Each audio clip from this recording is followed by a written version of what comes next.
Hello and welcome to Clive Shed episode 8. I'm your host Dominic Parry and with me today are... Greg Toby. James. Did you have to do that? I mean... Well, yeah, no, because it's like... You two have got a jingle, I haven't. You've got to put it as if you want to be here. Yeah, right, James, alright. Yeah. Let's go on with it. Alright. Today we're talking about The Empty Child and the Doctor Dancers. So, Greg, what do you think of these episodes? I really like them. They're very strong. They've got a lot of horror elements in there. It's very well written. Some good humour as well. And yeah, I just really like it. And James, what do you think? It's definitely like the most I think it's the most well regarded. Okay, I need to know my backwards. It's definitely the most well regarded of this season, and it's weird seeing like now we know where Stephen Moffat would go with Doctor Who. This is his first entry in the Doctor Who universe, and where we know he goes, it's like he already had like a vision. Yeah, his style is there. His style's there. Even though he didn't direct, the movements, even how the story is told visually, is definitely different from RTD. RTD's very on the nose, very obvious, nothing fancy, just get straight to the point where it's like, well, there's a good example in Doctor Dances, we'll get to it when we get to it, but that I would say that's when you can see very early on where the Moffat era starts in this episode. These are probably together, because it is essentially just one long episode. Yeah, it isn't like a... It's not a standard. It's not. It's not standard. They run into each other, directly. Weird, because it picks up exactly. Well, not exactly, because he starts shouting, "Go to your room," but it's more or less like the final scene is the first scene of this. Yeah, and it works a lot better because you're invested, you're in the moment, and this is one of those episodes where I feel like it works better to watch it back to back. Yeah, it's like a movie. Yeah, rather than next week, because it is very, very quick, isn't it?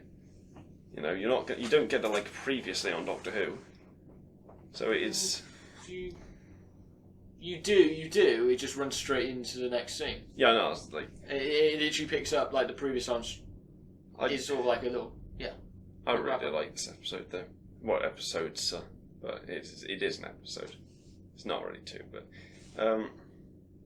so obviously it starts off with some giant tube flying through space, and it looks massive, doesn't it? Looks like a big bin. It looks like a big bin.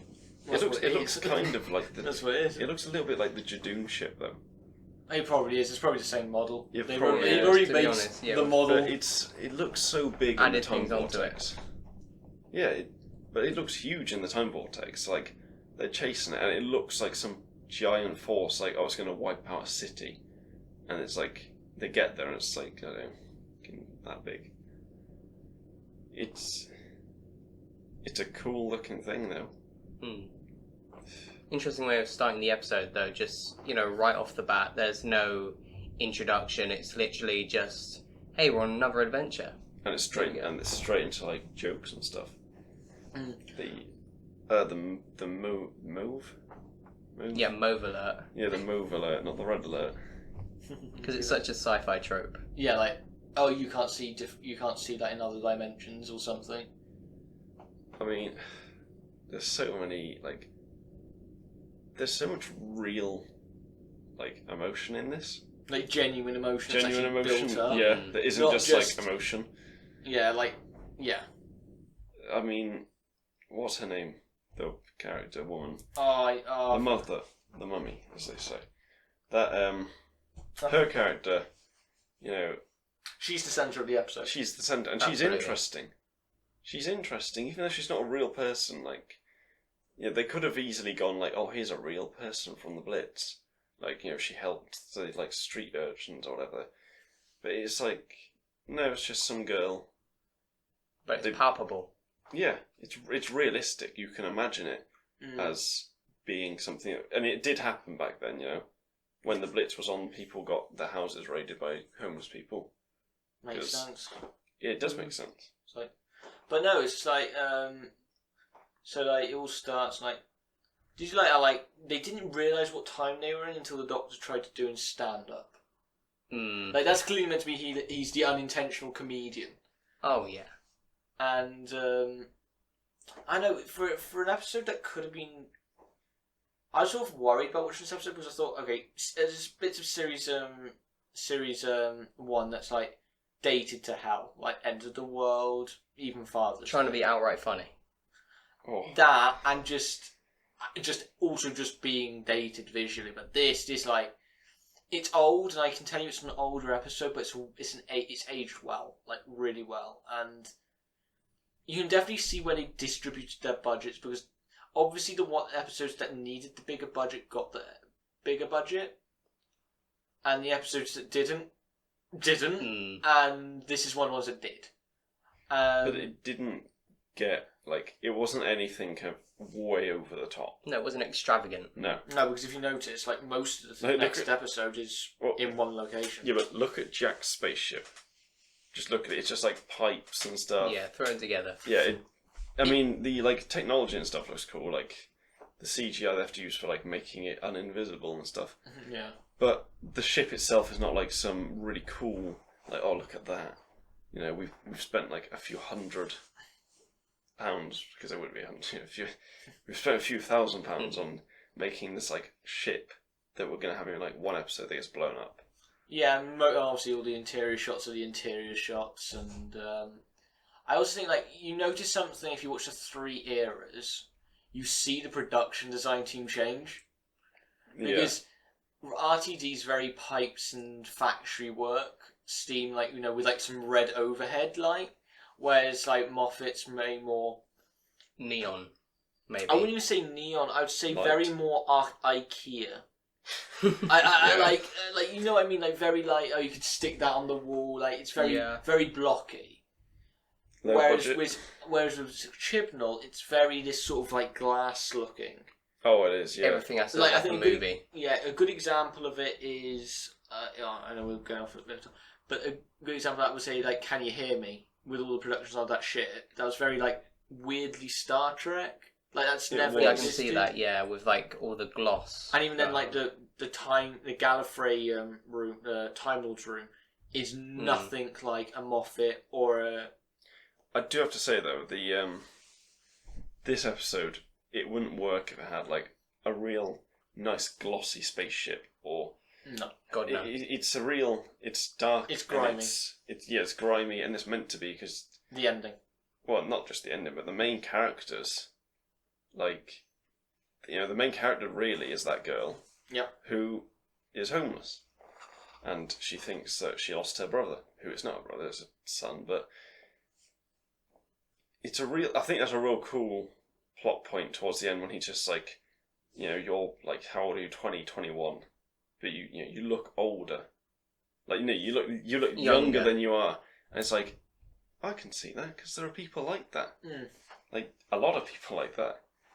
So to have something realistic rather than just going, oh, it's your son, because in some other episodes, that's probably how it would have been done. No, exactly. It's very very subtle exposition.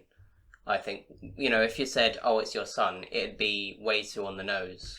You need that build-up because there's something between those two, and even the first part ends on it. But you even notice that she's like even still like gives him food, thinking that he would eat it. But it never gets brought back up, but it. I thought she dropped the food. No, under the table. I thought she dropped it. When she's at like train track, she she puts in puts some sandwiches in a. So I was thinking about. I thought you meant under the table when she like drops the like apple or whatever. Oh no! Like I was like, that's pretty clumsy way to do it. But I don't know. Like, let's skip to the ending of episode 2. Oh, straight. Just for that, just for that shot, just that scene of Jack, like, because she's just like, why did he say goodbye? And we just have the end of the episode just on this new guy. which and you do feel for him because it's you very do, yeah. no music. There's no music playing, and too much vermouth in it. And then I just love it, and this is when like you see the Moffat era come to play, and it happens before, but this is like the camera's moving back behind the bomb, and suddenly you're in the TARDIS. Yes, I think that's probably the that's best shot. Very in well this series, probably. In the series, it's one of the best shots I can really remember in Doctor Who. Yeah, I mean, because it doesn't use like a huge amount of like CGI and stuff. No, it's one they pulled off well. Like, it doesn't look like clunky. I think they did the same earlier in that episode when the Doctor and Rose were dancing, and all of a sudden they were on Jack's ship. And I think that they were already on Jack's ship before they just did the cutaway. I do think they were already on it, and you don't realise, because that also goes to show you how good the writing is and the character, and that's a good way of like in a very obvious way showing how good the actors are. It's when you only notice the actors, you don't notice, and they do a few. Actually, they played that thing off twice as well elsewhere in the episode. So like when they're in the room and the tape's spinning. Oh. And because you notice it, and his thing, you notice it when it shows up. It's run out, but it's still you hear there. that kind of tapping of the tape, the loose bit of tape smacking against the other bit. That is actually in the background, and for a good bit. Way before they notice. Yeah, which is there in other episodes they would have had it where it's like you hear that noise, the second that noise starts. They're like, what's that noise? But the fact that it's in the background, they're so focused on talking about it. They forget about it. And then he's just like, I sent him to his room. It's like... This is his room. Yeah, the setup is just... It's incredible, really. And then they play it off in the whole Shining reference as well. The typewriter. Oh, yes. Yeah. Like, are you my mummy? Where is my mummy? And it's just like, okay, yeah. You don't know if you can communicate? Well, who's on the typewriter right now? Exactly. It's the same thing. Do you know what the great thing about that shot is, though? You actually see the kid who was on the typewriter sat next to the other guy. So it's not like who's on the typewriter? Oh, it was that kid. We didn't show you that he was sat like over there. But like because it just continued, you didn't think, oh, it's... It plays on your it plays on your subconscious and your focus safety, on the characters. Your safety. Yes. You think because if a character's talking in that moment, it's a safe moment to breathe. Nowhere's safe in this episode. No. Well, it's a zombie. It's a zombie episode. It's better than a zombie episode, though. Well, the empty child is patient zero. He's the one that starts it, so he's he can be cured. They can all be cured. There's more in this than just like zombies. Yeah, but Doctor Who would never actually do outright zombies, I don't think. The thing is, it's not like the show. They could do it. They could do it in a good way, but they've done this, which is a more interesting kind of zombies. They're not really zombies. They're more like airborne virus, maybe, sort of thing. They're more like it's not really. It's more like a. No, it is a zombie. I just think it's just an interesting way of doing zombies. It's because zombie. Even zombies, like, how do zombies start? It's never an illness. It's always the cure. It's never the illness. It's always the cure. Well, like I Am Legend with a cancer cure or whatever it is. And then it turns them into zombies. That is the reason why they're zombies. It's never like the alien thing. It's always the cure. The effect of like people turning into it, I think, is a good. Oh, really grotesque. I mean, that shot where Victor Meldrew. Yeah, Victor Meldrew is sort of his face sort of go. Like his face sort of goes longer. All of a sudden, the eye holes sort of sprout. Just Yeah, that's one reason why I couldn't watch this episode for years. That shot. I mean, it's not the most messed up shot from a Stephen Moffat episode. Well, yeah. I mean, we know which one that one is, don't we? But the thing is, it's in keeping with the rest of the episode. Yeah. Like, it's not too grotesque. It is grotesque, but it's not like really kind of like over the top. It's a cool way of doing it because it's like, no, it's not like it's not like a gas mask is like stuck to their face. It is their face growing. is the gas mask. But no, it's also like like when you're in that scene with like Richard Will, he's not Richard Mulder, but like when you're in that scene, he goes, "Oh, what do they all have in common? All these injuries? No, Don't. no, they're not. They're not dead. Mm. They're not dead." He just kicks the bucket, and they all wake up. It is very much. It is okay. Just think about that scene. It is very much like a zombie kind of thing. The doctor telling him about the doctor that is the actual doctor, not the doctor, as in Christopher Eccleston. But he's just like, oh yeah, there. Look, go examine the patient, and you see his hand. It's like, oh, it's an obvious thing coming. Yeah, I mean, obviously the one who's supposed to protect everyone. Yeah, is one of them. It's a trope that absolutely, works incredibly, and really it increases this kind of stakes, doesn't it? Like, oh yeah, the one guy who thought you could help essentially, he's gone as well. I think, and here's the thing: they pretty much tell you like how it all works. It's all the analogy. Jack's the reason why the zombies start. It shows you that so early in the episode as well. That you sort of forget about it. I didn't forget about it, but he was like the second they mentioned it's an ambulance. Because I couldn't remember the episode. I remember like some of the bits because the ambulance, scary, it's like medical stuff. Yeah, it's like you've just shown us this like futuristic kind of technology that heals people, and then you're saying about an ambulance that came down. You put two and two together, and it works because it wasn't one like, the doctor goes up to the ship, he scans it with his screwdriver and goes, oh my god, it's that thing, because that's been done. It's good for the doctor to not know what it is, for him to actually discover it throughout the episode. Yeah, and I think what also plays into this episode, it is a very dark and gloomy episode. But even as dark and gloomy, it has probably the most hopeful ending of this entire season. And it's great. No, but that's the point why it has the hopeful ending. Stephen Moffat probably thought, anyway, it's my first episode. Probably my only episode. For all I know.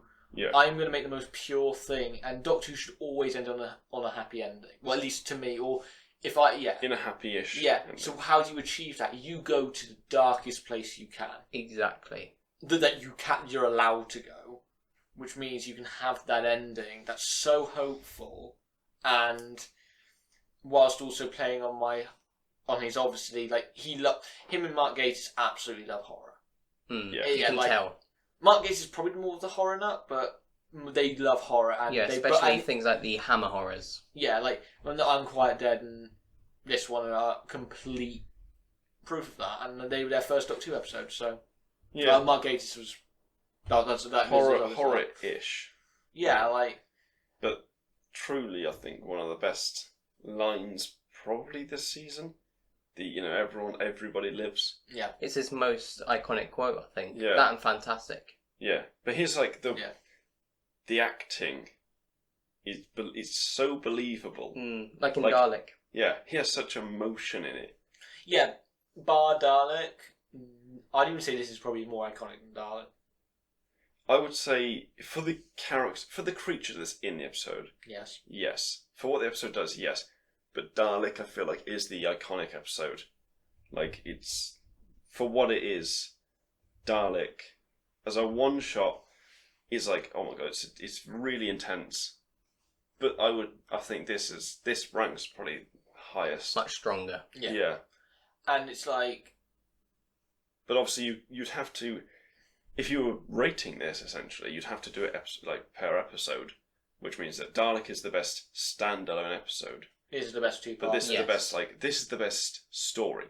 Yeah. Like these two together, it just creates something that we haven't really seen something this emotive and scary since.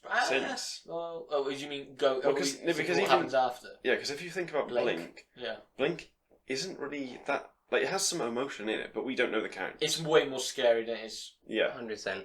But I think because after watching Blink again recently, Blink isn't as scary as it was back then. But because I feel like they've done scarier things. Yeah, since. Blink at Stigma the time. is gone. Yeah, Blink at the time was one of those revolutionary Doctor Who episodes. Like one of those iconic. It is like. What is it? It is. It's the one everyone knows. It's like one of the highest rated episodes. It's like Buffy and Hush. It has the concept, like Buffy and Hush, that was like, oh, they have their voices stripped away from them. They're these ghouls that like kill you in your sleep and they harvest your organs because you can't scream. Which it's the same sort of thing. It's built around the concept, and yeah. But like this, it's a really kind of interesting idea, really. Like there's no simple solve to it. Like there is, but it's like. And it is a bit cliche, but it earns it. No, even though it is cliche, it's not cliche, like in the bad way. No, because it answers the question that the question are you my mummy is literally the question that the it literally hints at it like so much that if you think about it, there's probably people who probably worked it out watching the first episode back when it like aired. Yeah. I wouldn't be surprised if people worked it out like, oh, like she's the mum or something. Yeah, or like he is very focused on her. Soul. And had she said, "Yes, I am your mummy," and like solved that, none of the episode would have happened. Yeah, exactly. Anyone could have said it. Yeah, that would have been worse. Actually, the wrong person does it. The Doctor says it. Yes, I'm your mother. I know. I think the idea is I like honesty and truth, and yeah. I think that's the ending. I mean, had Rose said it, no, it wouldn't have worked. It was like yeah. It's a great another great thing I think this first episode does mainly is it separates them. Right at the start of the episode, Rose buggers off, and that's it. And then we follow Rose and Jack, and it's a great way to introduce Jack. Yeah, I mean, this is his most iconic. Is it his longest time on screen in an episode? Do you think? Apart from Torchwood, because I know Utopia. Utopia is probably the Time War 3-parter. That's the closest I could get to, but yeah, but no, I feel like in a single storyline. Yes, exactly. This is he's a main character. He's one of the main four. Yeah, and this just goes to show, and I'm glad in some sort of ways we did have Adam, because it makes you love Jack even more. Absolutely, yeah. Without Adam, Jack would be just lost in the mess. Yeah, and it's a testament to how good Jack is. I mean, you do like him as soon as you see him. It's just there's no. He's a charismatic character. Yeah, and it just we have probably the best secondary character in this, and we have also the worst secondary character. But I think that the worst secondary character is meant to be the worst secondary character for Adam. I thought you meant in this episode. No. I mean, in this series, Adam's he's meant to be bad. Yes. He's that you're not supposed to like him, but Jack, I think you're on him. You're on his side, and I mean, we see him in the next 3 stories. So. Did you like the banana swap? That was good. Villain Guard. That comes back round. In Twice Upon a Time, that's the planet that they're on. Villain Guard. Yeah. So that must be before the whole factory and stuff then. Which is after. Twice Upon a Time. That's the David Bradley. Yeah, big holiday. So that was. It's all just snowy. It's all just snowy. So No. That was the North Pole or whatever. No, Villain Guard's the red planet they're on. I can't remember. Yeah, I think that's the war torn. But it's smart.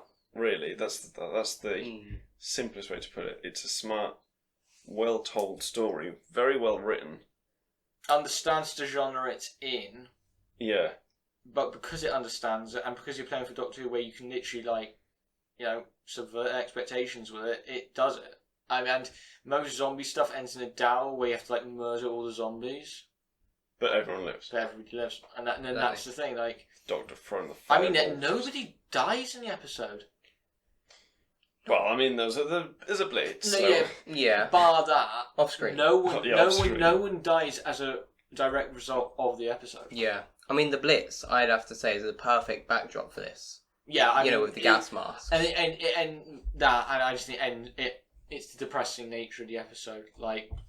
and that's what lends itself to it. And I feel weirdly right. If this was to be made in like a current series, to do it, if you were to do it the identical story, I feel like now with like the technology and stuff, they would try and like put the Blitz in even more and be like, oh my god, they got to dodge bombs or something at some point. It'd be much more glossy. and I mean that's the thing. It doesn't matter about that. It doesn't. That's not it at all important. It's just the setting of it. It's not the focus. It's the backdrop. Yes, you can have a bombing scene probably a bit more intense, and it can be intense. But it's not the bombs that are scary. It's the dread. That's what's the worst part of it. And I think it's the same night. What do you mean? From when they start? Yeah, no, it's all one night. Yeah. Because they don't leave, do they? No, I know, but it's just like it's all set over one night, like within. I mean, It's like like Shaun Jack the said, Dead.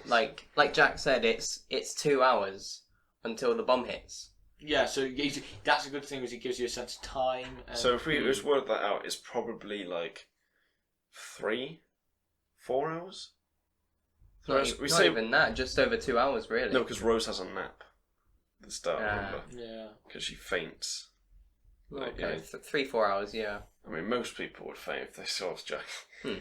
But they hint at the fact that they've got a bisexual character straight away. Yeah, they don't even hide that, so it's not even like a big shock reveal. Like This some is- people used to think it was. Well, no, Jack is pansexual. Yeah. Yeah, but I mean, whatever section. And the family man. Yeah, Oh, that's yeah. true with the butcher. Yeah, I thought he was been nicking it, but then he says like, "Oh, You've been That's- messing with the butcher, yeah. Yeah, it's a good line. What else? The Doctor himself. What? The Doctor dances. Oh, the yeah. episode. It's Yeah, the Doctor dances. Yeah, dances with a lot of other species, which Big universe. yeah, but I'm surprised that like that was one of those things. That's one like. I'm not saying it's like made for the adults, like, or just put it in for the adults. It's more like that, it's a genuine embedded into the story. Well, the Doctor gets up to many more adventures that we don't know about. That's the thing. That too, and I just think it is playing into the story more than just say, we just got to get this in to not just be a kid. Do you know what I mean? Like, we got to appeal to the parents. Well, all they ages. they have to hint at the. It's a good thing they addressed it this early on. Like, And it's sort of does the Doctor shag? Yeah, he does. Like, it also plays into the love story between him and Rose. did Yeah. Doctor Yeah, Rose yeah, shag? No, but it does. Like, I think the reason why Doomsday, and this also ties into Doomsday, like, The relationship definitely forms, I think, in this episode more. yeah, It's more obvious. Because she's through the chemistry. Yeah, but she has a, like, a very attractive, kind of very, like, charismatic guy in Jack. And then, The bad boy in but the who leather does she coat. dance with at the end? the bad boy in the leather coat. Yeah. The bad boy in the lower coat. But that's how he's Or introduced. the guy in the military Is, coat. yeah. It's like her first interaction with him is he blew up a building. Yeah. Like what's his face? What do you mean, like, what's his face? Fight Club. I don't know I've not seen Fight Club. Edward Norton. Edward Norton. Tyler Durden. Tyler Durden, that's it, yeah. And Blows up a building. yeah, no, and Just to meet Rose Tyler. and who does she run off with in that episode? She has a literal decision. Does she go with It's- Mickey? Does she go with the bad boy in the leather coat? And I mean, like, compared to Mickey, you can't compare Mickey and Jack, can you? I mean, they're... no, Mickey and the Doctor, because that was like the No, I mean, decision. in this episode, like, Oh no. Jack, she kind of tries to flirt with Jack a few times, and then at the end she dances with the Doctor rather than Jack. Oh yeah. That's because obviously, she says, Jack wants to have this dance, and the Doctor's like, but who's he gonna dance with? And then she dances with the Doctors. It's a smart way to address it, essentially. Chooses Without Doctor. outright saying it. Yeah, without her going, I'm going to dance with you, though. This episode is a great episode. These two, well, I say episode, but you know what I mean. These are great. It's aged really well. It's proper Doctor. Yeah, this isn't like, This Boomtown. Boomtown. Oh, I'm so looking forward to that. Nah, Boomtown's the best episode ever. Just set it in Cardiff. Set in Cardiff, I'll get a costume that I've already used. Oh, does she want to do it again? Yeah, we'll get her down again. Yeah. But, this is my favourite episode of the series. Yeah, same. Favourite storyline, favourite episodes. And you see what Moffat would do with Doctor Who. I mean, we've now got Girl in the Fireplace, Blink, and Science in the Library, Forest of the Dead. Oh. Those 3 more episodes. We've got those 3 more episodes, and that will then set up the path for the Moffat era. So that's the thing, Forest of the Dead and Science in the Library. They can get compared to this, they are about 500 times more scary. Yeah, and also more shock value too. Yeah, there's more shock value to it. But the problem is, right, this has more heart to it, realistically. I mean, Science of the Forest of the Dead has an equally as hopeful ending. No, I know, but I mean, just in this, it's like the characters, the side characters, you care about them. It's a much more human story. Yeah. Yeah. It's the imposing dread, and like the dread of being caught by the zombie, or the dread of being caught by the blitz, and which is scarier. Both. Being without your child, it's just like that, and yeah, because Doctor Who, like Fast and Furious, is about family. Every family. Vin Diesel is the Doctor confirmed. No, but I think that's the whole thing. It plays, how do you have a really hopeful ending? You have a really dark episode. Both gloomy and just tonally. It's, to put it in writing perspectives, the ending is earned. It's deserved. Yeah, and that's why it's so resonant, and it's so well done. Yeah. That's why it's one of his most iconic things, is because of how well done it is. If it was too hopeful all the way through, it would have been a decent ending. It would trip over itself, I feel. Yeah. You needed to have that dread and hopelessness. But it doesn't feel cheap either. And I think that's the best, because it's built in.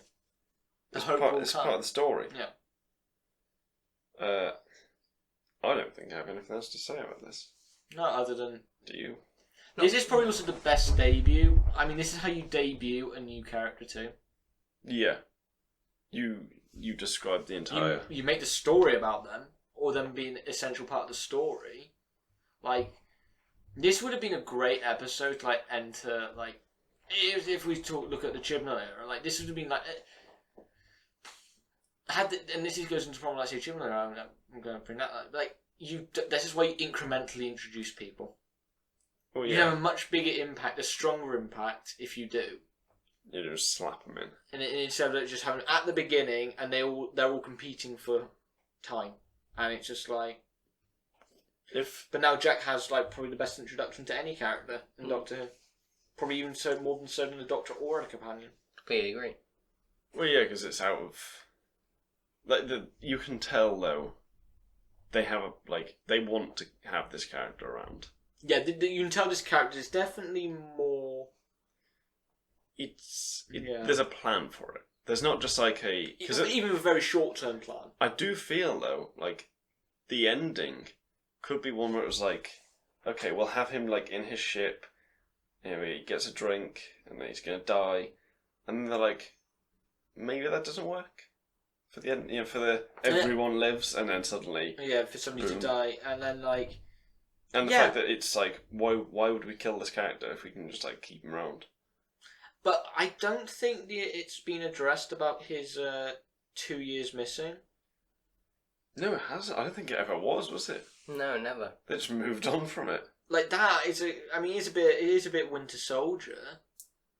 They hinted it in Torchwood, I think. I think it's season 2 when it's the time agent guy. Oh, I think they hinted it. What, James? Whatever. Spike from Buffy. I don't know, but yeah, it's a story. It's kind of one of those things where it's he has to have a motive. Yeah, because otherwise it's a decent one you don't have to explain. Yeah, otherwise he's a massive dick, really, isn't he? I'm just going to crash this and then blow it up. He is, but we like it because he is. He's a likable. He's smug. Yeah. Adam is the opposite of that. Adam is detestable in every conceivable way. And that'll be Worse it than for today. Greg, have you got anything else to say? Not really, no. I mean, I think we've brought up all the points, really.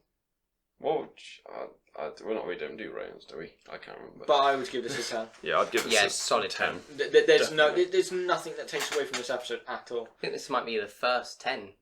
From Doctor Who, yeah. Yeah, yeah. Dalek was high rated, I think. If we do ratings, I can't remember if we do them. I think we said about like 9 or an 8 for Dalek, but I feel like this one, it does things that could have been so cheap. So cheap. The set could have been the set could have looked cheap in some of them. Yeah, I will call this the end game of Doctor Who because Endgame could have been so cheap too. Yeah, but it's not. Even though it does things that could have been that should be so cheap, but it works so well, and this one does it too, or did it before. It works. But yeah. Go watch Today in Film and the other episode of Clive Shed. And whatever else we do, Today in TV and Gaming. And we'll see you next week for Boomtown, if we actually choose to do that. Might just skip it, who knows. Just go straight to Parting of the Ways. Yes. Just act like it never happened. See ya.